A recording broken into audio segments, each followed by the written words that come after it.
Jeremy Ellis here. I'm going to try to show you how to put a node GitHub onto Heroku and to work with it with Gitpod. So I'm expecting you to have a GitHub login, also a Heroku login, and we are going to click the new button, create new app, give it a name, test node, and give it some numbers till it's happy with it.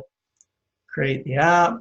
Make this big again because we need it there. Now, while I'm doing this, I'm going to go to this GitHub site and I'm going to fork it to my GitHub, and there we go. While I'm doing this, I'm going to get Gitpod activated, and that's just, I'm going to open it in a new tab. And Gitpod's very cool online Docker. So gitpod.io/number right in front of the URL of my newly forked thing. Let that do its thing. So let's have a quick look at what we're trying to do here. It's got a package.json with Express. Okay, that Express is a little old.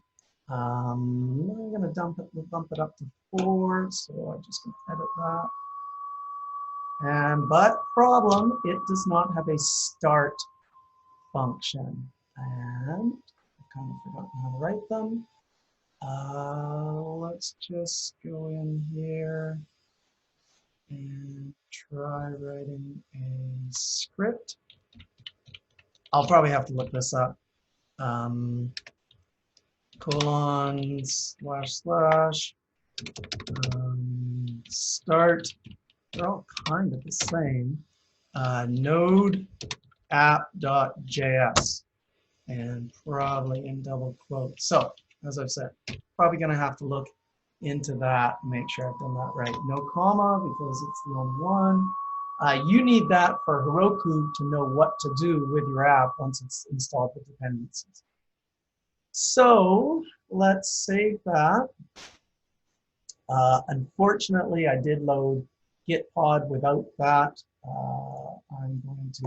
I could just shut down Gitpod and do that again. I'm just going to grab that. So let's do the fun, easy part. So on Heroku, I'm going to link it to my GitHub. I used to use Heroku Git, and it's really irritating, bunch of command line stuff. This is just amazing as long as your, what's that thing called? Hello world. That's what it's doing, is it's searching my, I got a bunch of hello worlds. Let's call it hello world node.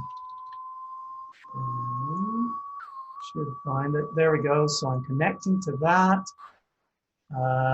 Seems happy about it. Now, here's the interesting one. Enable automatic deploy or not. Last time I did this, I did enable automatic deploy, but I don't really like it because it deploys the view logs. You can also test stuff out. Yeah, let's see if I can switch back and forth from auto, enable auto, deploy branch. Let's just enable auto, because you can disable it and deploy branch when you want. And just do a couple little changes in my app. Once again, from Jeremy.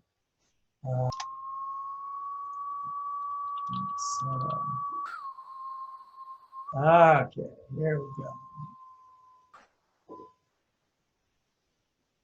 Once again, check that it's building.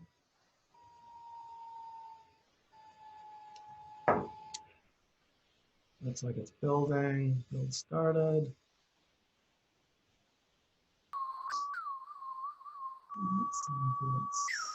There we go. Click on it.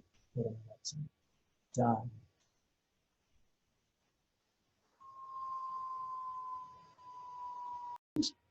Open app. That's the button. So what we've done is we've linked our GitHub to Heroku. It's hopefully restarting, and eventually we're going to open up the app. And that would put my node file on the web and active.